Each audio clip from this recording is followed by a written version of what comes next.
Testing. It's crazy to use Smile in this large room with a small numbers of people. Thank you, Dr. Kama. Thank you, Lilian, for joining us today.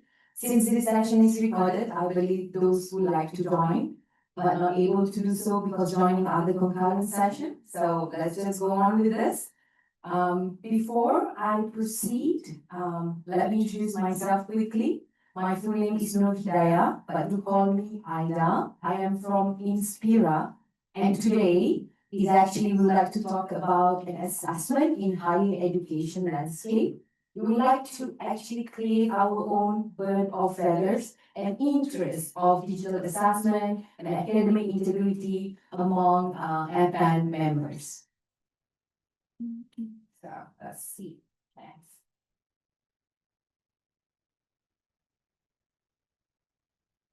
Oh, okay. Always disappointed. Oh, okay. So quickly again, welcome. And here is actually very critical for us to handle as a group of academicians and ranked on the digital assessment landscapes. So Inspira is actually not new in this industry. We would like to use our own experience, our own knowledge to actually gather the group of interest in digital assessment and academic integrity. So without further ado, I would like to invite our head of Inspira Asia. Okay, before that, sorry. This is just a session overview. Of course, the first one will start with the introduction of Inspira and a little bit about why it's important for us to talk about this, have a group of the same interest. And then, of course, we will talk about the global insight on academic integrity in specific. I have my colleague online, Cora. Can you say hi?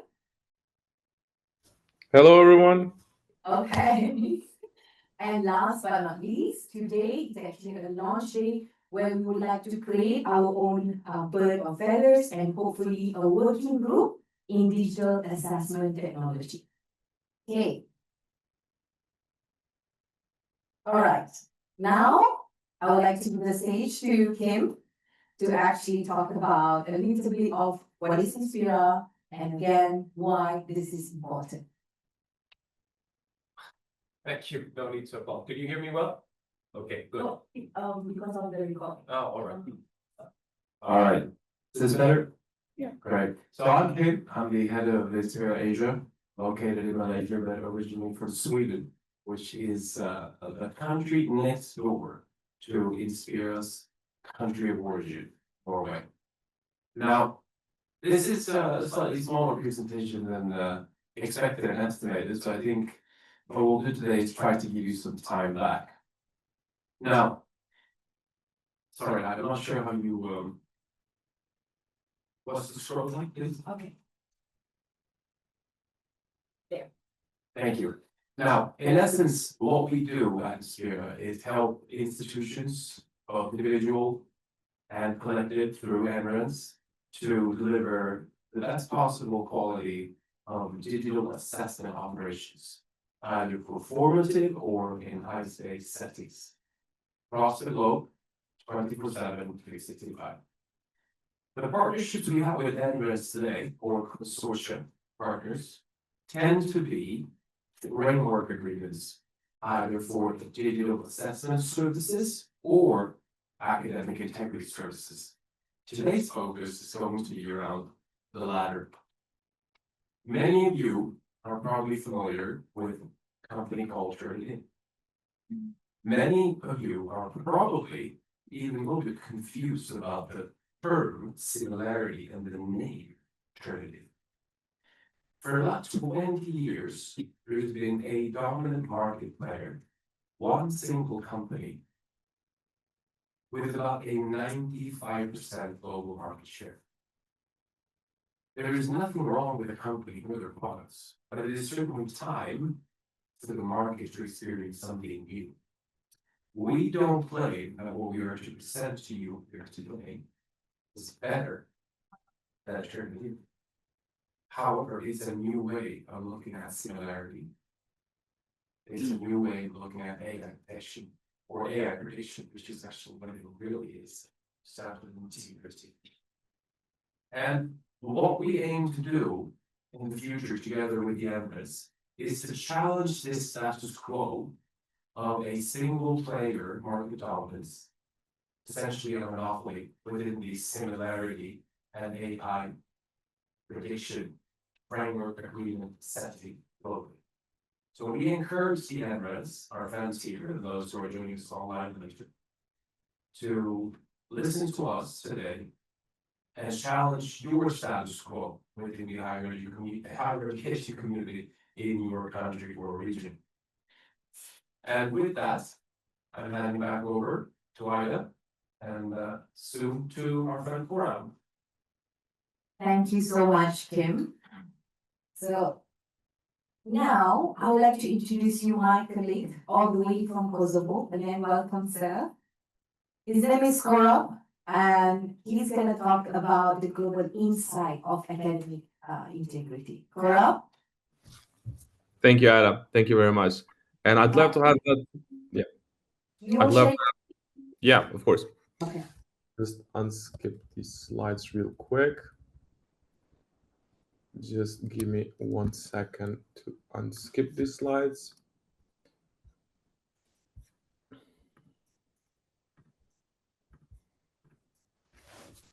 Can you confirm if my screen is visible, please? It's the purple one. We just go back Okay. to the beginning. Okay, thank you very much. So, first of all, it's an honor to be here. And as Ida introduced me real quickly, so my name is Korab. I'm the product manager of Inspira Originality, which is the part of the Inspira ecosystem that tackles academic integrity issues. So today we're going to discuss in originality and everything that is included in originality. But before I do, I'd like to walk you through the agenda and everything that we would like to cover in this. The first one is the history of plagiarism.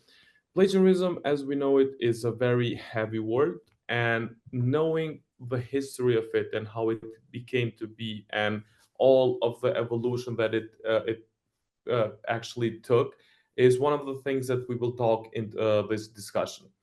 The second one, which is very important right now, at least in these ages, is originality in the world of AI. What does it mean to be original in a world where at your fingertips you can generate content in a matter of seconds? You can generate 1,000-word document in 10 seconds. So what does the originality and plagiarism actually mean in the age and in the world of AI? And last but not least, a very small time dedicated of how Inspira as a company tackles and approaches originality, what we stand for as in the terms of originality, and how we tend to tackle these issues. But before we dive deep into what we have presented, I'd like to discuss 3 things that I would like you to keep in mind while we walk through this topic. The first one is that originality is multidimensional. So originality is not just whether somebody copied or not. It's multidimensional.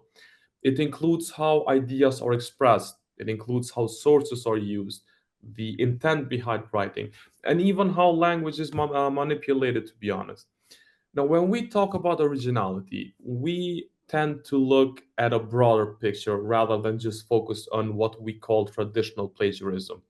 We're evaluating creativity, integrity, and authenticity all at once. So it's not just traditional plagiarism, copy pasting, or something like that.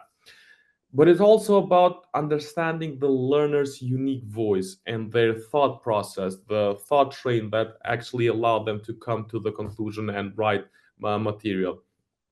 And it doesn't allow us to focus rather on reducing their work to a single metric or to a percentage or to a risk-based factor. And this broader approach actually allows educators to support students in developing stronger critical thinking and communication skills rather than just focusing on whether it's plagiarized or not. So it opens up a lot of discussions. The second one is that technology should inform and it should not replace the educator judgment. So technology should be there to support educators. It is not intended to override them. While these tools are very powerful and they can flag potential issues or patterns in student documents, they actually fail to understand context or nuance or even the student intent of the way that a human being can do. Evaluators and educators, they bring critical thinking into the process. They bring empathy, they bring experience. And technology should actually just serve as an aid to that judgment. So should not be a substitute because personally speaking, I don't believe that they will ever be like that. That's why the originality tools should be considered more as similarity information tools rather than a decision maker on plagiarism. Because the insights that you get from these tools are more of a starting point for deeper conversation, and they are not automatic verdicts or decisions on plagiarism. And when used correctly, they can help evaluators guide a much fairer decision, but also foster a very learning centered approach to academic integrity. And last but not least, is that pedagogically driven tools tend to increase learning outcomes and they're not there just to catch cheating. So when these tools are designed with pedagogy in mind, these plagiarism or similarity tools, their value goes beyond simply just catching cheating. They actually help students know how to write better because academic integrity actually stands for that. It helps them to think critically and actually understand what academic integrity really means. The goal isn't just enforcement of these laws or I mean, law is probably a strong word here, but the goal is education because that's when real impact happens. These tools can provide very formative feedback that guides students toward stronger research and writing practices. And ultimately, they encourage students to see originality as part of their growth rather than just a tick in the box to check whether their content is original or not. So, why does originality matter in the first place? Originality matters because it pushes students to think for themselves. So, it encourages independent analysis and not just repetition of what is said. Instead of just repeating what's already been said, originality challenges the students to actually analyze the material, interpret, and at the end, form their own perspectives and thoughts. Now, that kind of independent thinking is what truly deepens the understanding. And to be honest, it's a skill that carries far beyond the classroom. So it doesn't end just in classroom. It helps them evolve as human beings as well and understand what originality is. But on the process, it also teaches students how to question assumptions and synthesize information from multiple sources, which, to be honest, is the core of critical thinking. And beyond academics, it also helps them build the confidence to make decisions and solve problems in real life situation. And that's what makes originality not just, to be honest, an academic goal. And if we want to talk a little bit broader, it's also an essential life skill. So it encourages the students to actually think for themselves and question everything that they're getting from the material and not just basically just repeating everything that has been said here and just moving on. It also shows true understanding and not memorized answers. One of the issues with the learning process while being a student is that you're more focused on memorizing answers for a period of time, let's say for a quarter or a year of study, and then tend to kind of forget that. Now, originality and original work kind of reveals in a way whether a student truly understands the material.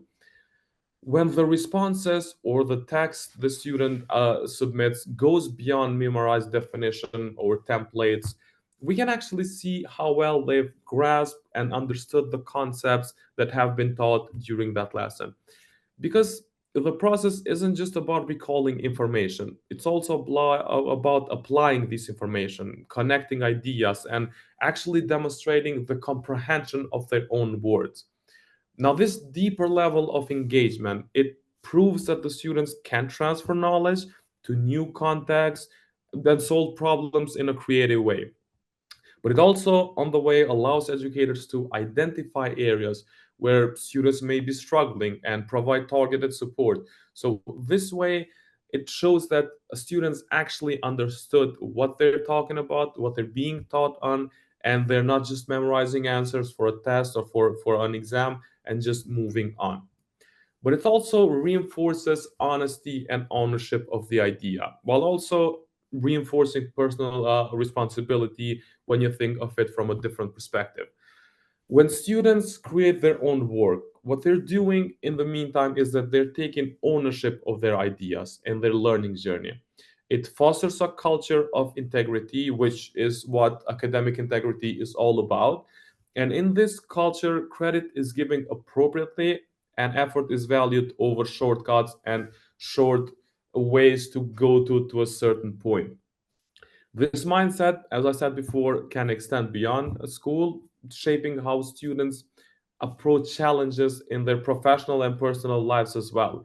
So, if a student is taught from the beginning to value originality, we actually build trust in the academic community and empower students to take pride in their authentic contribution. So, it provides them with the basement and to actually do honest work and get ownership of their own idea.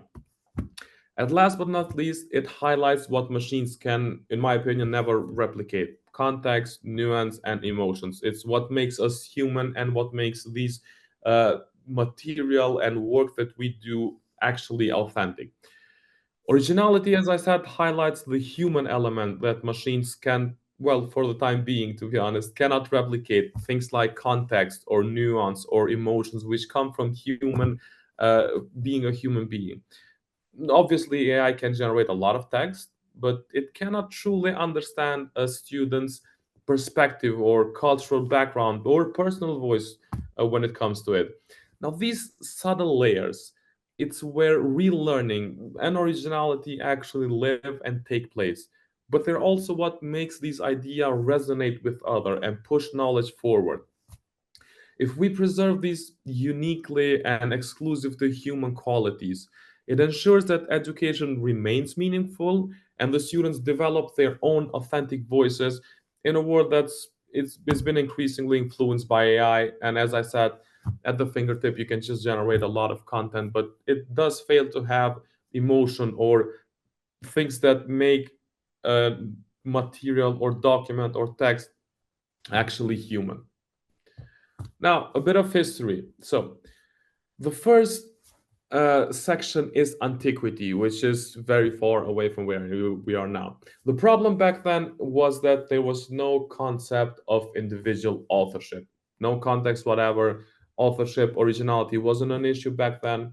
And the cause of it was that oral tradition and collective writing being was the norm back then. The solution back then was that imitation is accepted and there's no formal solution. So in antiquity, the very concept of originality as we know it today, it didn't exist the way, at least it didn't exist the way we understand it today. There was no clear idea of individual authorship because most knowledge back then was passed down either orally or written collectively. Now, imitation was not only accepted back then, it was the norm. And since authorship wasn't tied to a single person, there was no real need for systems to prevent copying or detection. And probably they had much bigger problems back then. In fact, when you think of it, repeating and preserving the idea of others that they have been passed to on, was actually seen as a way to honor tradition. And the main concern was to allow this cultural knowledge to survive. Now, this set the foundation of how ideas were shared and built upon for centuries that we know it today. So there wasn't a concern back then, but it was more it was actually encouraged to, well, copy or move uh, other people's ideas to the rest. Now, moving on to Middle Ages, the problem was unattributed copying of manuscript. What caused this was manual copying and preservation of text. The solution was religious duty emphasized preservation, not originality. Still, at this stage of human history, originality was not an issue. It wasn't a concern because these manual copying and preservation of text were still the only thing that was concerned. Human beings were more concerned of allowing these texts to actually live on with rather than accredit who worked on it. Now, as we move to this manuscript era, a brand new problem emerged. As I said, unattributed copying. Now, because texts back then were copied by hand, often by monks, that was the focus was on preserving this knowledge. So crediting authors were not part of the process. And the act of copying back then was actually considered to be religious or scholarly duty. So it was a little bit holy to actually do that. Originality in these processes were not a priority, but the survival of the text was. So the primary goal was to ensure that important work endured through time, even if it means reproducing them word for word or basically copying them from past documents. But this mindset further reinforced that the idea of the knowledge belonged to collective uh, groups rather than an individual who actually created the text and the work in the first place. Now we go to a much better place, which is the Renaissance. The problem in the Renaissance was the concerns over text ownership, the first spark of originality as we know it today. What caused this was the printing press because it enabled mass production of text.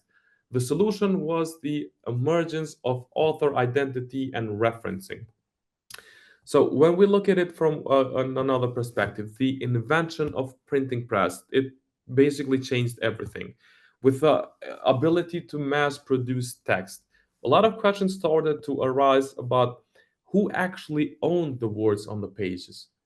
And this shift, this mentality shift, it led to the emergence of the concept of author identity.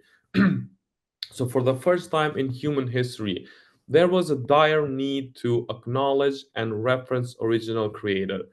And the idea of intellectual property, as we call it today, it started to take shape exactly in the Renaissance.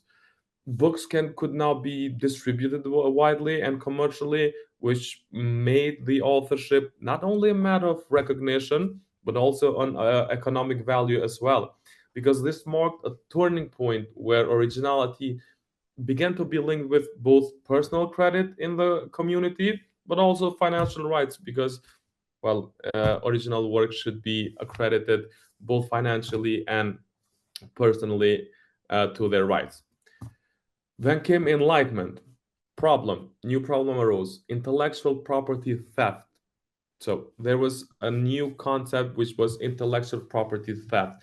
The cause of it was that with the rise of individualism and creative ownership, the problem of theft actually arose.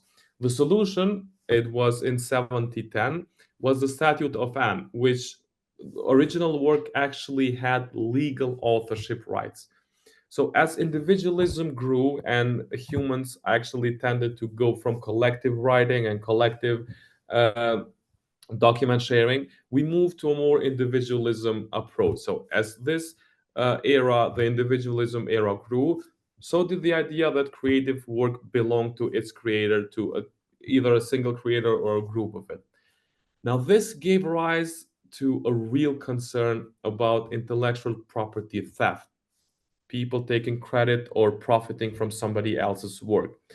The solution back then, as I said in 1710, sorry, was the Statute of Anne, which was the first copyright law, which formally recognized authorship rights and laid the foundation of how we legally protect originality even today. And this law actually gave authors the exclusive right to control how their works were reproduced, how it was distributed, and it kind of shifted the balance of power away from publishers that were at the top of the hierarchy back in the Renaissance, and it pushed it to more to publishers and creators. So it gave them a huge advantage over, well, publishers. It was, honestly speaking, a landmark moment that shaped modern notions of originality and ownership that we actually use today as well. So this shift from with the Statute of Anne actually laid the foundation of how originality is treated even today. Because legally speaking, if a content is legally yours, you can take measures if somebody else steals it or copies from your material. Then came the 19th century. The problem was a little bit more subjective, I would say, because the problem was moral concern over uncredited use. And the cause of it was the romanticism and the ideal of genius. The solution was the cultural shift towards original creation. Now, during the Romantic era, originality took on a brand new meaning, as we knew from the Enlightenment part. The idea of the genius artist or the writer became actually central. So, somebody with a unique, almost divine at times, creative gift. And because of this, using somebody else's work without credit, it wasn't just a legal issue anymore. It was a legal issue, but that wasn't the end of it. It also became a moral one. This marked a mentality cultural shift where creating something truly original was seen as the highest form of expression, morally speaking. Now, artists and writers were celebrated for their individuality, and imitation was increasingly viewed as failure of creativity, which, in my opinion, is exactly what it is. So it's failure to come up with something on your own and just copying and taking the shortcut of it. And this era actually helped solidify the belief that originality is not only valuable, or it's not only something that you should have, but it's also essential to artistic and intellectual integrity in the first place. 20th century. Now, the problem was widespread academic dishonesty. And the cause of it was the expansion of education and publishing. So, getting to previously submitted documents and so on was actually more easy than in the 19th century. The solution was standardized citation styles and academic codes as well. Now, with the rapid growth of education and publishing during the 20th century, academic dishonesty unfortunately became more widespread. As more people wrote, more people studied, more people published, the need to uphold academic integrity shifted from being a legal issue, a moral issue, now it became an urgency.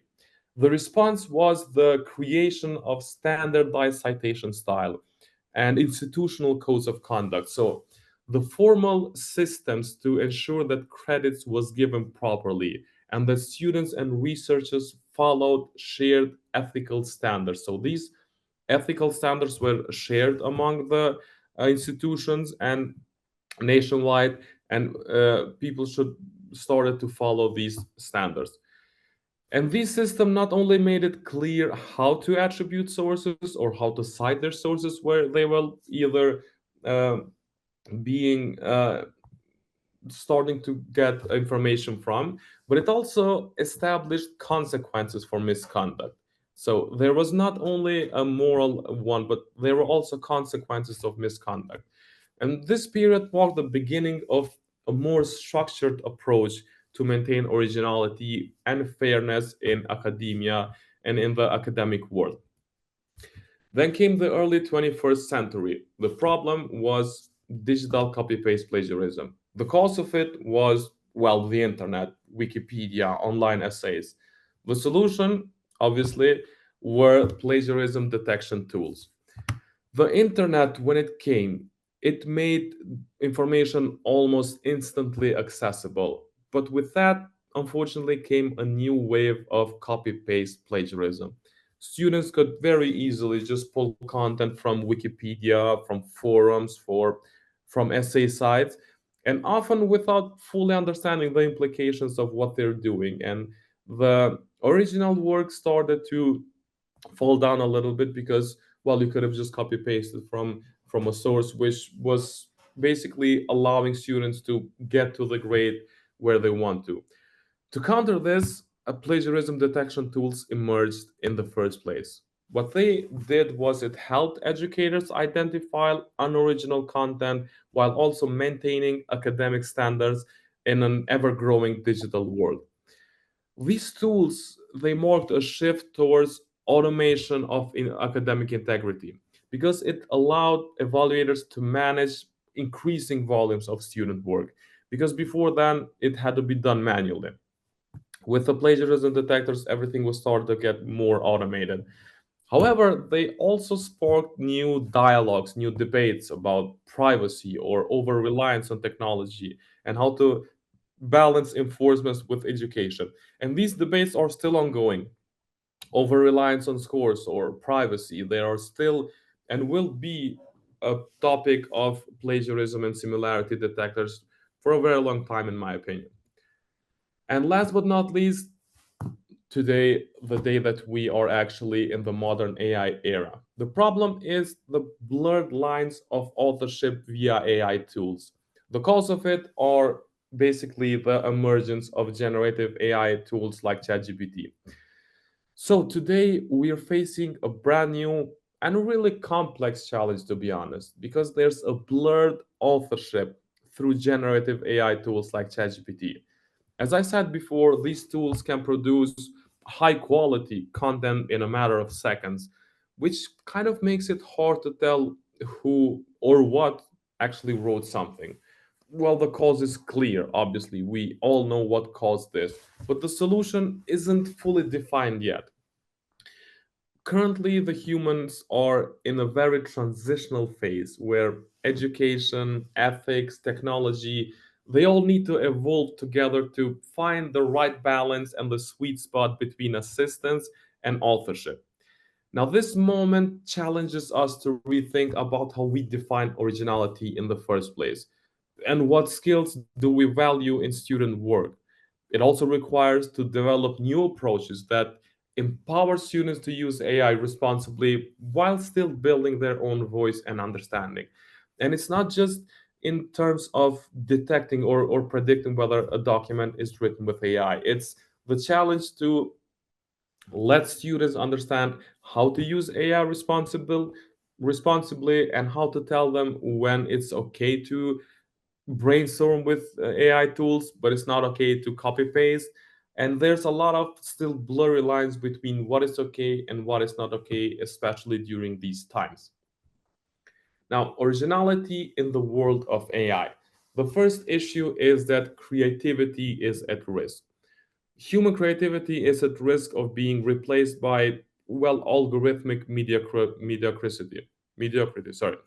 So when we rely too heavily on algorithms, what we do is we risk flattening the richness of human creativity.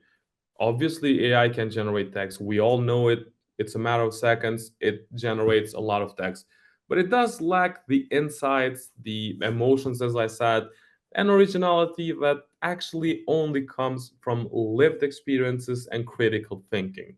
And if we're not careful enough, we could end up trading genuine creative expression for convenient, because it's very convenient to generate content with ChatGPT, but the outputs are mediocre, and that is a serious loss for both education but as a society as well. Now, human creativity drives innovation and cultural progress, but it cannot be replicated by a formula. And preserving originality actually ensures that we continue to foster unique perspectives and ideas that help us move forward rather than just settling for these algorithm sameness and losing the creativity that humans actually have. We also there's a risk of loss of diversity because unoriginal content fuels repetition and it reduces the cultural richness and diversity. When unoriginal content becomes the norm, what it does is that it leads to repetition. The same idea are recycled over and over and over and over again. Now, this risks the cultural richness and diversity because unique voices and perspectives are actually pushed aside for a moment, and only these repetitions are taking place. And originality matters because it brings new perspective, new viewpoints to the conversation, which are essential for an evolving culture. Diverse ideas and they challenge the status quo and help societies actually grow. But repetition can lead to stagnation. And protecting originality in this case means making space for creativity, for innovation, and the wide range of experiences that actually shape our words. Now, independent thought might decline during this time because information overloads lowers our ability to think independently and create creatively. So we live in an age of information overload. Everywhere that you look, there's a lot of information. If you go to your phone, if you go to your laptop, you will be bombarded with information. So endless content is always just a click away, and sometimes fridges have the explore option to actually get bombarded with information. But the more we consume these information without questioning or creating something, the less we exercise our own brain and ability to think independently. So this means that during this time the dependency of this information might be more sharp. Now, originality is what helps people actually cut through the noise. It forces us to process, to analyze, and create rather than just absorb information. And this active engagement actually builds critical thinking and problem solving, which are crucial in a world saturated with information. Without this original thinking, we risk to become what is called passive consumers rather than active contributors to knowledge, to society, and to culture as well. And the last but not least is the model degradation.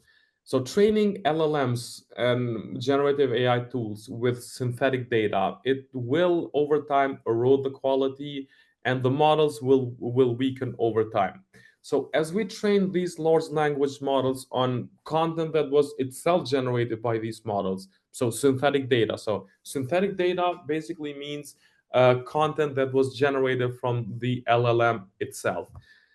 When this happens, so when these LLMs are actually fueled by their own synthetic data, we will start to lose the original human input that made them valuable in the first place. It's basically like making a copy of a copy over and over again. The quality will decline over time, and the models will become less accurate, less insightful, less useful of what we use today. So this means that protecting originality is not just an academic issue on the years that are coming. It's also essential for the very future of AI itself. And if the data feeding these systems becomes too homogeneous or derivative, we actually risk of creating weaker and less reliable technology that we have today. And these technologies will no longer reflect human creativity and knowledge. So, original, high quality human input is the foundation of AI development, and that's why originality matters in this section as well. And the plagiarism, how it stands today, it goes much beyond what we call traditional plagiarism. Because traditional plagiarism was, as I said, copy pasting from one source and just passing it on as being your original work. But there are new techniques. There are semi AI written documents. You have a document to write and you brainstorm with ChatGPT. It almost feels like half of the document is written by you, half of the document is written by an AI generative tool. And this is a new concern to plagiarism because mm, plagiarism, in essence, is passing on documents or content that is not yours but being passed as original. And if AI helped you write it, it's not original work and it falls into the field of plagiarism. The other one is homoglyph substitution.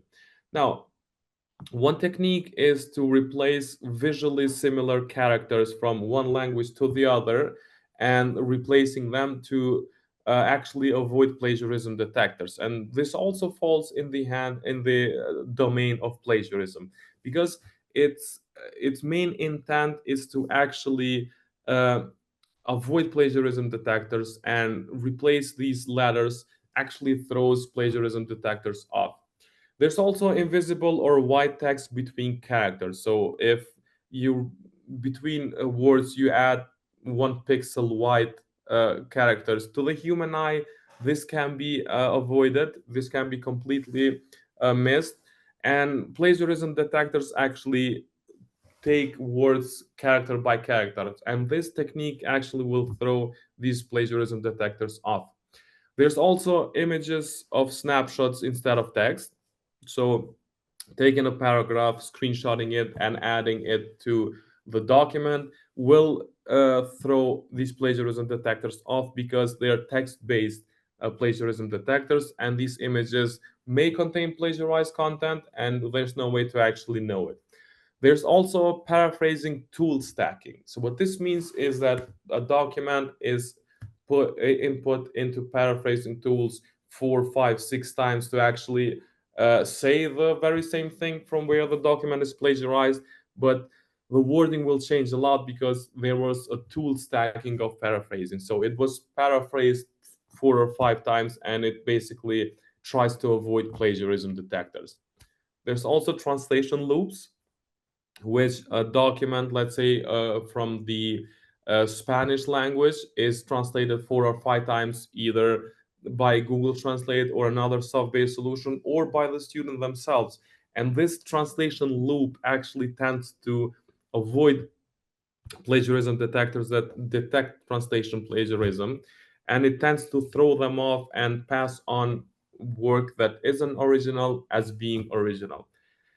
And last but not least is metadata tampering, which is basically contract cheating when it comes to it. So manipulating the metadata, the author name, the time worked on the document, tends to get to uninformed educators that this document is genuine, its authorship is valid.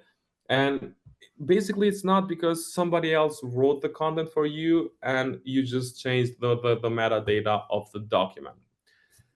Now, this slide that you're showing here, and I hope it's very visible, but it shows just how deeply the use of AI generated language is penetrating academic writing.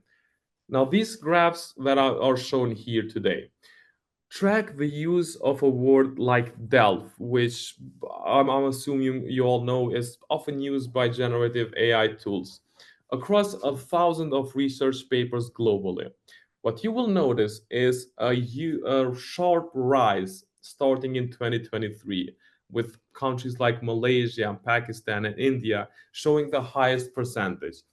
And this just isn't about just one word. It's more of a, I would call it a proxy for quickly AI generated language and how it is shaping the tone of and style of academic work.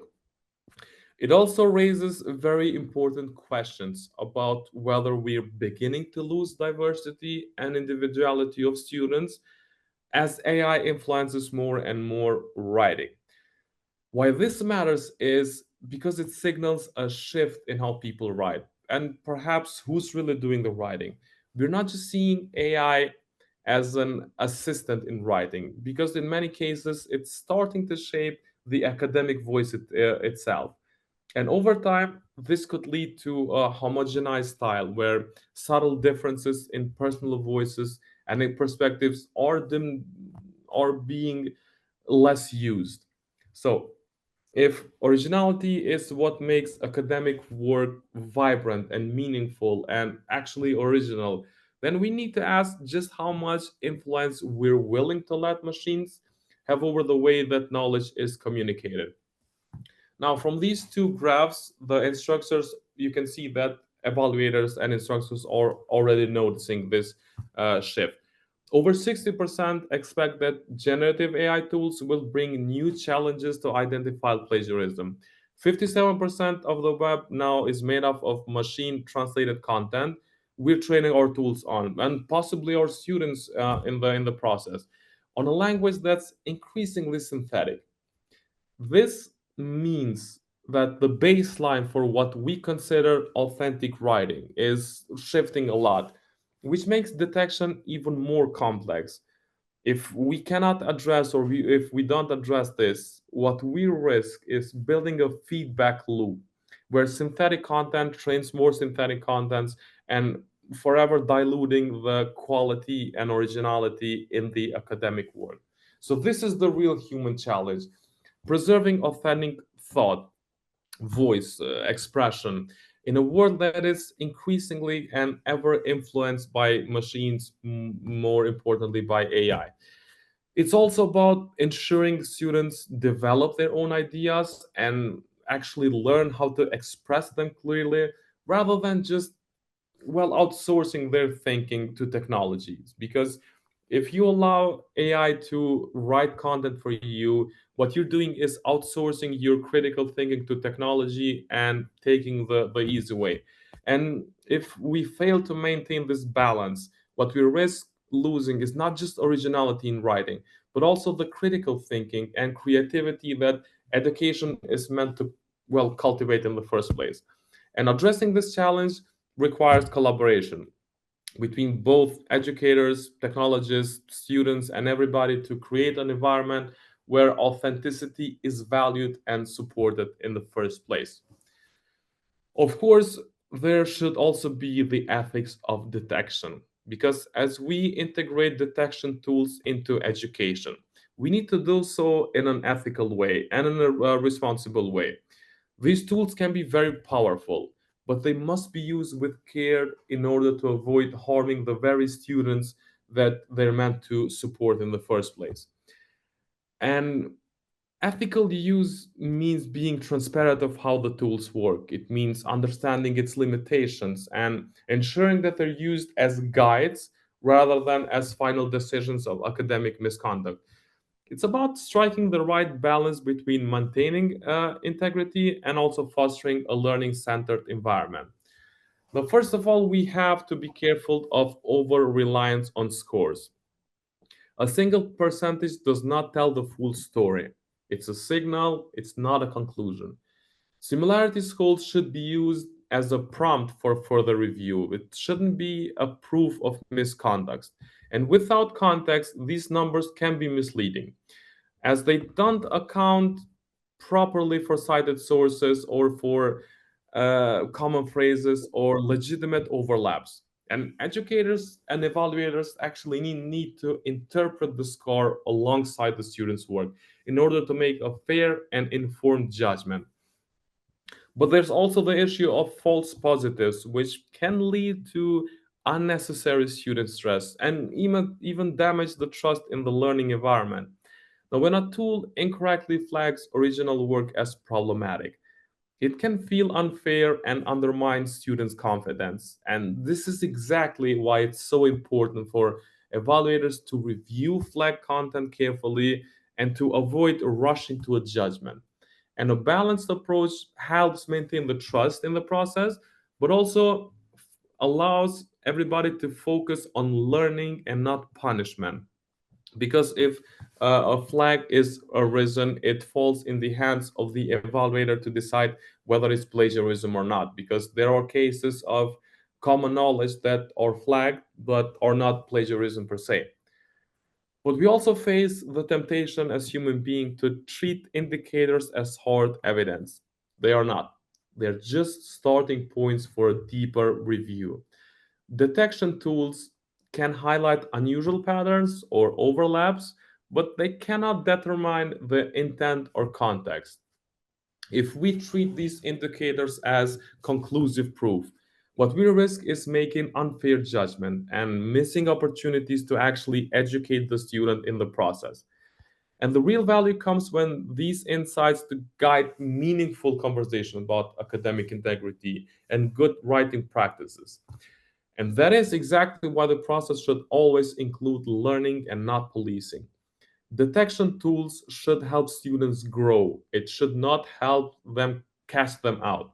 When we frame originality as part of a learning journey, students are much more likely to engage with the feedback and to improve their skills.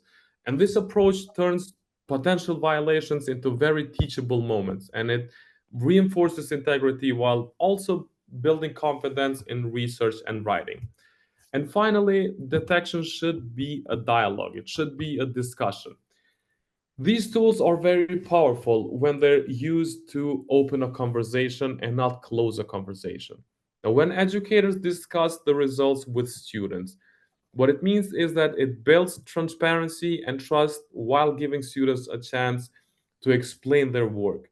Now, this dialogue can help uncover misunderstanding, address skill gaps, and at the end of the day, strengthen the student's sense of responsibility. And in this way, detection becomes a tool for connection rather than a tool for conflict, which is what it should be in the first place. And obviously, not all violations are equal. When it comes to academic integrity, it's very important to recognize that not all violations are the same, either in intent or severity. Some students deliberately try to deceive, while others makes mistakes out of confusion or lack of skills. And treating every case the same way can be unfair and may miss valuable opportunities for education. By understanding the motives behind different types of violation, we can make a more educated guess and respond more appropriately. Because supporting students when they need guidance and applying stronger consequences is better when the intent to deceive is clear. Now, at the first end of the spectrum, we have intentional deception, things like contract cheating or direct copy pasting. These are deliberate attempts to bypass the learning process. Students engaging in these behaviors often know exactly what they're doing and they're actively trying to gain an unfair advantage. And because the intent is clear, these cases usually require strong consequences.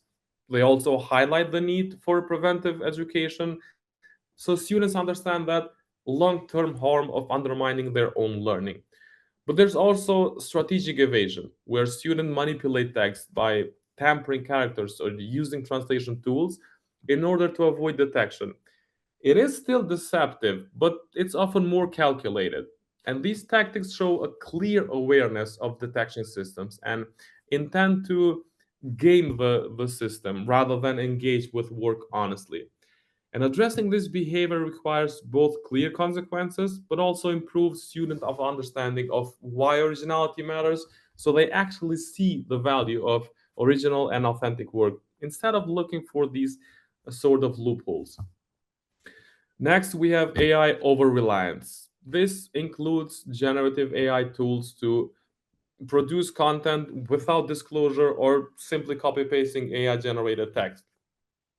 Here, the lines can be a little bit blurry because students see AI as just another tool. Many may not fully understand the difference between appropriate use and outright substitution of their own work. And this is where clear guidance and educational are critical in the process, helping students understand how to use AI while still developing their own skills and voice. And there's also, finally, the misunderstood practice, poor paraphrasing, bad citations. These often come from a lack of skill or lack of knowledge rather than an intent to cheat. Students may think they're following the rules, but they simply don't have yet the experience to do so correctly. In these cases, education and support are the most effective response. By teaching them proper research and writing techniques, we can have these students build confidence and to avoid what is called unintentional plagiarism in the future. And recognizing these four categories that I presented, it helps us respond fairly and focus on education and not just reinforcement. So, when we understand the intent and the context behind each type of violation, we can give our response appropriately. We can offer guidance, we can support where it's needed, and apply a stronger consequence where deception, well, it's deliberate. This approach builds trust and also helps students develop a much deeper understanding of what academic integrity is in the first place. Now, at Inspira, we recognize that originality is not one dimensional, as I said in the first slide. Our approach reflects that, and we go beyond simple similarity scores by looking at four key dimensions. And this allows educators and evaluators to see the bigger picture and better understand how a piece of work was created. And rather than reducing originality to a single percentage or a risk-based factor, we provide deeper insights that can actually help guide a much more fairer and more informed decision.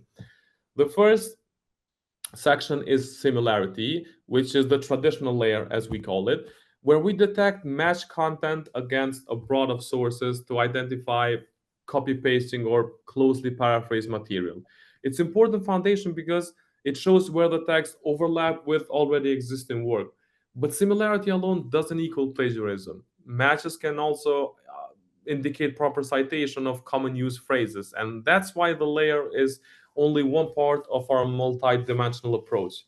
The second one is authorship, which includes metadata analysis, it includes AI content prediction, and by analyzing these patterns, these sentence structure or writing habits, we help identify when a submission appears significantly different from student previous work. And it doesn't obviously replace educators' judgment, but it gives them valuable context or a starting point of situations where somebody else may have produced the work.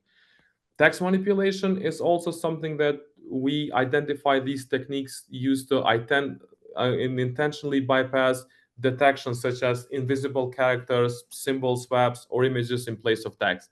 And these are often a sign of deliberate attempts to avoid plagiarism checks.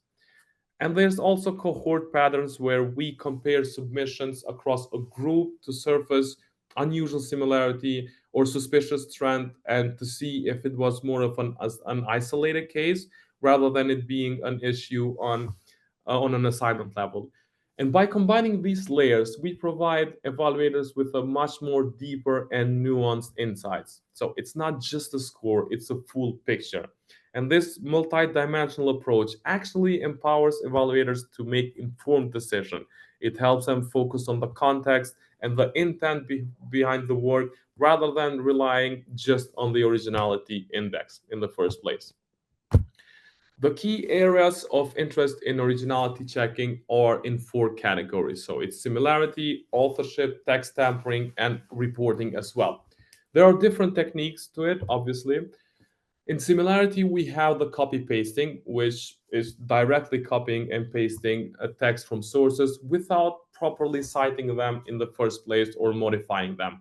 This is the uh, most common one, and it's the oldest trick in the book to just copy paste from another source. There's also bad paraphrasing, so rewriting text poorly so that the structure remains the same, but often it just changes a few words. So in terms of sentence similarity, there are 60 to 80% similar because only some words have changed, but basically it is just bad paraphrasing. Then comes student collusion, which translates to collaborating with others to actually share the answers or written content, which leads to duplicate and non-original submissions. So if two students collaborate or if one student copies from another student, it's what's called student collusion. Then is the synonym attack or the contextual similarity, which is replacing words with their synonyms to avoid detection by similarity checking while retaining and maintaining the same meaning. What this means is that in a sentence of 7 words, if you replace 7 words with their synonyms, 70% of the sentence structure will change, but the meaning will be the same. The meaning is still there, and that's why it's called contextual similarity, because the context is still there. There's software-based paraphrasing, so using paraphrasing tools or AI tools to automatically rewrite content, often to avoid plagiarism detectors. So you're taking original work, you put it through a software-based solution to rewriting, to paraphrase it, just to avoid plagiarism detectors. And in terms of similarity, we also have translation similarity, which is basically translating content from another language and submitting it as original work.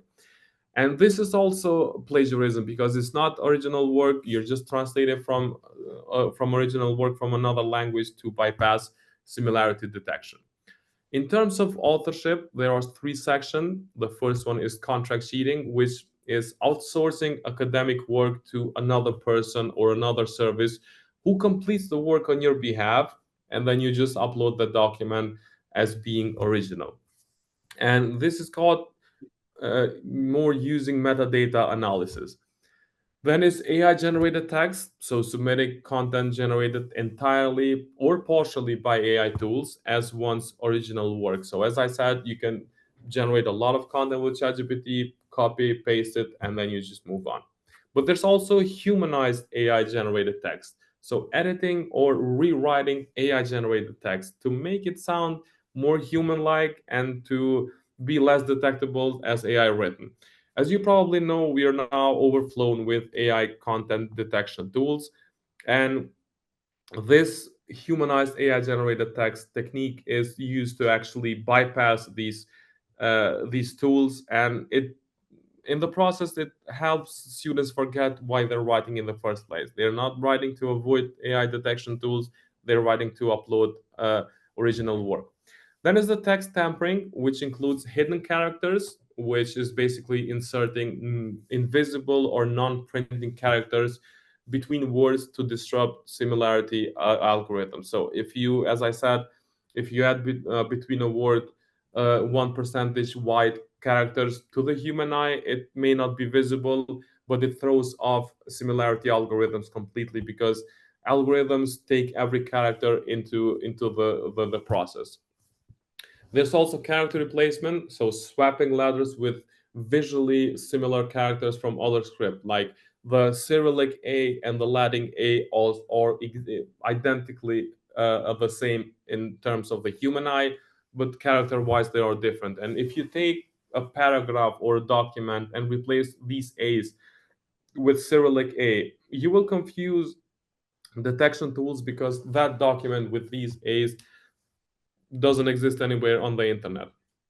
And then there's replacing actual text with images that look like text, making the context visually similar to the human eye, but unreadable to text-based plagiarism detectors. So taking a snapshot of a paragraph and adding it to the document to avoid text-based plagiarism.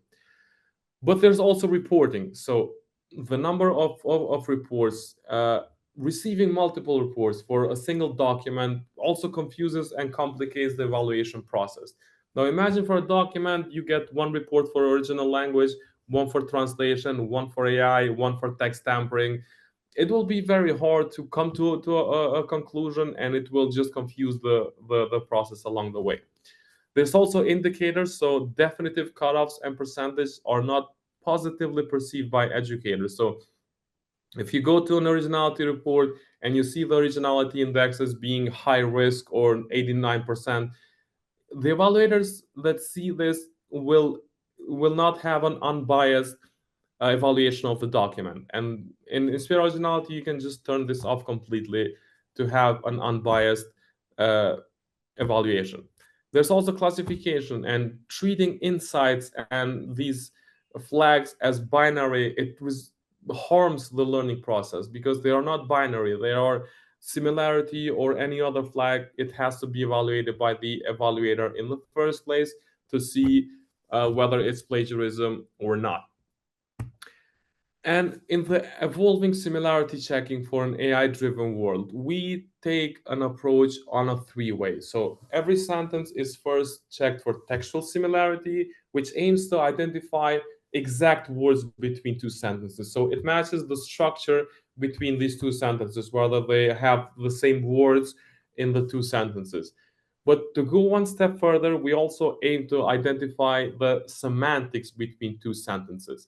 So if they are saying the very same thing despite having a very low score in terms of structure similarity. So if the context is exactly the same, it's called contextual similarity or heavy use of synonyms in the first place.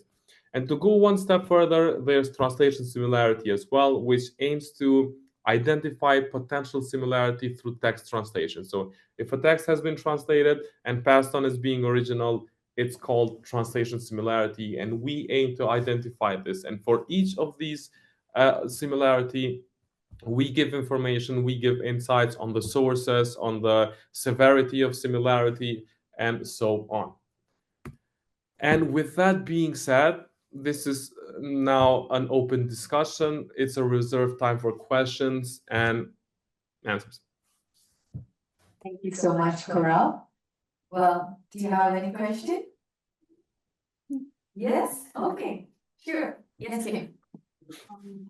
Okay. I am Kim and I'm from Timor-Leste and I'm currently a student, actually, university student, majoring in veterinary medicine. So my question is like in Indonesia, we use Turnitin. We mostly use Turnitin in, I mean like in my university as well for plagiarism checker for our final thesis to graduate for the bachelor degree. But my question is just for this Inspira, is this like accessible for individual student or is it like for university to have to sign in for Inspira and then the student will sign in the Inspira from their university? Yeah, thank you very much for the question. I think Kim can answer this better than I do, but to access Inspira originality as a single student or as an independent student is currently not available. But you have to be part of a university that or is either piloting Inspira or have a contract with Inspira. But to log in as only a student and as an independent user is currently not available. Yes, thank you, Coral. Can I ask which university is that? Universitas Wijaya Kusuma Surabaya. So Wijaya Kusuma University in Surabaya. Okay. Yeah. We do have few universities in Indonesia that is using Inspira but not originality. And hopefully, within years, we will get there. Yeah, but thank you for the question. Yes. Yes, the comment. Thank you for your nice presentations and this is very informative to us. So I'm from actually South Korea as a good researcher. So I have one question that 1 year, previous 1 year, I have one experience like that. I can make a paragraph with ChatGPT and after that I convert it to the humanist AI. Then again, I check with these two documents in our university website, like WASIS. So this WASIS has copy killer and identity. So I cross-check these two documents with this copy killer. But I found that in case of humanist AI, they get more ChatGPT oriented filter. And which one is the ChatGPT written that time is says there's more humanized. So on that case, actually, when I was in author, then I have really confused about this. So what should we do in this case, or what is the solution from this pair? Yeah, I'm sorry, but I'm getting very echo from the microphone. Would it be possible, please? And I'm sorry, but can you repeat that without the microphone? I'm sorry, but it's getting very echoey here. Now is it okay? Can you hear me? Yeah, but if you cannot just not use the microphone because I think there's an echo. Yeah, Is it okay now? yeah, better, much better. Thank you very much. Oh, thank you for your nice presentations, and I'm seeing that this is informative for us. So today in your sessions, you are focusing on the plagiarism checker. So in my 1 year ago, I have a bad experience actually when I write my manuscript. So on that time, I just write a paragraph on my own way, and after that, I just convert into the grammatical check to the ChatGPT. And again, this similar document I can convert into the humanist I chat GPT. After that, these two document I can again check with my university WASIS website, which is connected with the copy killer and authenticate also. So in these situations, I feel I actually experience that which one is the humanist AI. It will say that it was much more chat GPT oriented written, but which one is the chat GPT, but this is more humanized. So as researchers, we are sometimes confused like that. So what should we do or what is the solution from the Inspire? Yeah. Yeah, and as I said, it's still blurry on AI detection and AI prediction. And in Inspira, we call it AI content prediction because at the end of the day, that is what it is. It's not detection because you cannot call it detection as you're not detecting it. You're just predicting whether it's written by an AI or not. So it's basically just one algorithm checking whether another algorithm wrote some content.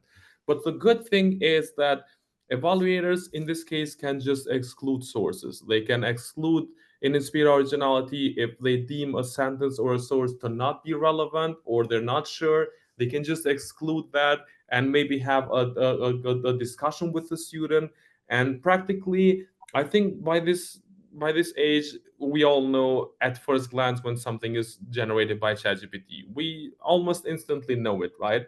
And if there's content that an educator actually thinks that is written by ChatGPT, an open discussion would be the best approach to this. Thank you, Cora. Open discussion. Any other Yep. question? Yes, please. Yes. Hi, I'm Shinji Shinojo from Japan. Thank you for the presentation. My area is I'm actually the professor at the computer science. So the in the assessment, the importance is not just the the sentence or the essay. Whether you know the students logically understand some of the problem or some of the way to solve the problem is important. So, so in this case, I think when the students use ChatGPT to write the sentence, that is okay. But the combine the total essays or assessment, uh, the logically it's to proceed the sentence is more important. So do you have some solution to detect, or do you have solution to that problem?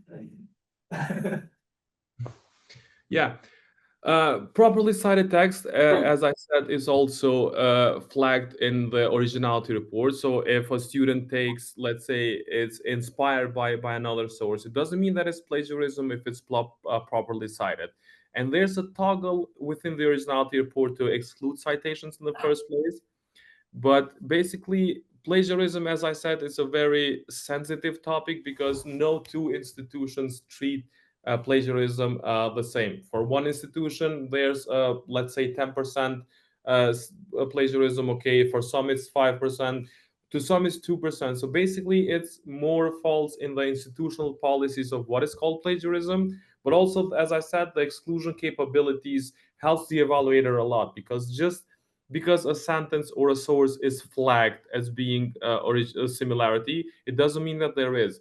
There are cases, for example, let me just think of a common knowledge sentence. So let's say the city of Berlin is the capital of the German nation. That sentence exists somewhere on the internet, and somebody wrote it that way because there's only so many ways you can write it. But it's not plagiarism because you cannot pinpoint that sentence to a certain source, right? Because it's common knowledge. And that's when you, as an evaluator, can just exclude that source completely. You can just exclude it, and you can practically give an exclusion reason why it was excluded in the first place. Thank you, Cora. But Prof, can I ask a question? When you ask that question, are you actually concerned about the entire pedagogical of learning of the student itself instead of just checking if they're actually?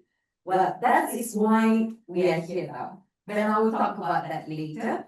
Is there any other question? Liana, do you have any question? No? Thank you so much, Cora. Great presentation. Now I'm gonna. Can you help to allow me to share the screen? Yeah.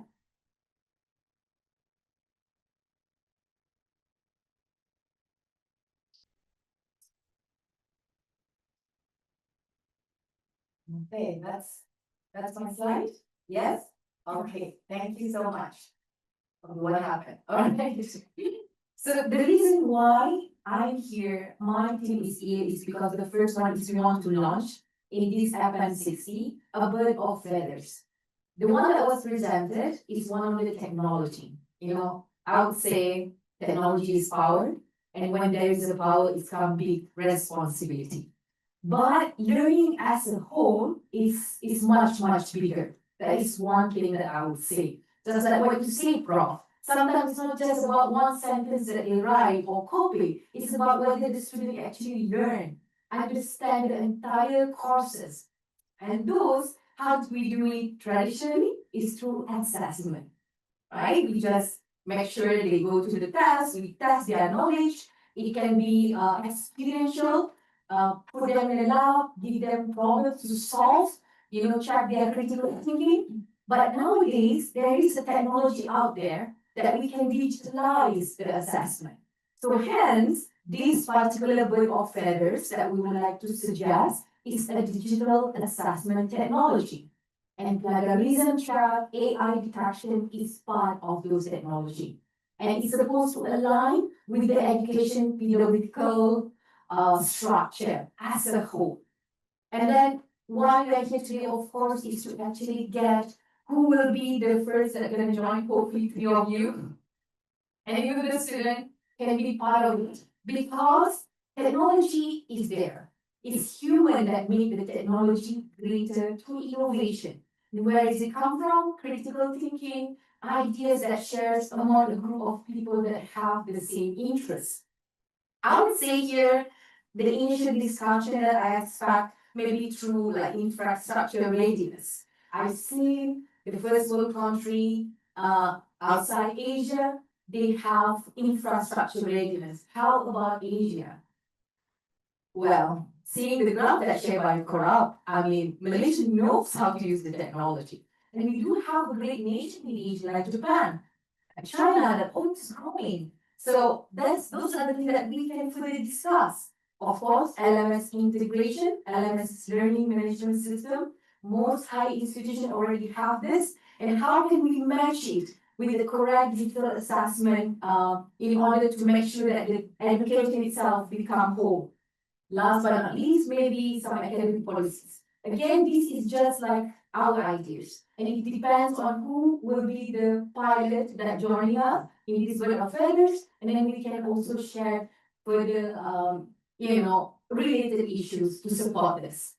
Last but not least, we want to actually develop some sort of like baseline report. Just like to share with you, there's a report that was shared by my colleagues that attended E9.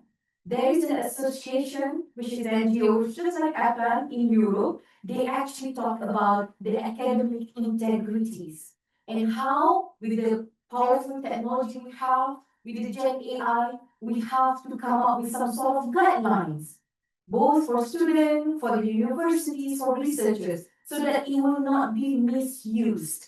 Again, we need to gather a lot of people with the same interest to make sure that we can talk about this in detail.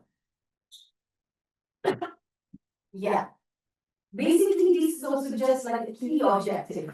We want to have a collaboration. We will talk about AI integrated in digital assessment. We would like to foster a cross-institutional communication and then promote knowledge exchange. And again, if we can come up to some sort of like a standard in Asia on how to uphold fairness, transparency, and trust in the higher institution. At the end, this particular board of letters, or hopefully a working group, is actually to bring all of us together, the NRES, the universities, the EdTech, so that we can develop and expand the use of digital technologies.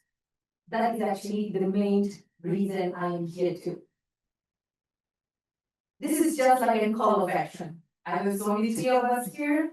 Hopefully those who are watching the recording also interested to join. And if you like to do so, please contact me. And I promise you this is the last slide. So this is my email number. That's my mobile number. Feel free to WhatsApp me. We need to have like a minimum numbers of people to actually start a working group so that we can together put our head together, critical thinking on how to make sure the digital assessment nowadays can actually provide the holistic educational support to our next generation, especially in Asia. Okay. So before I close for today's session, Kim, would you like to say some few words? I'll try to keep it very brief. Thank you very much for listening to us today. We look forward to speaking with you during the networking session after the presentation, and obviously remotely after the APAN60 conference has come to an end. Thank you, Cora. Thank you, Ida. Thank you so much, Kim. Gaurav, thank you so much, and hope to see you in person next year. Bye bye.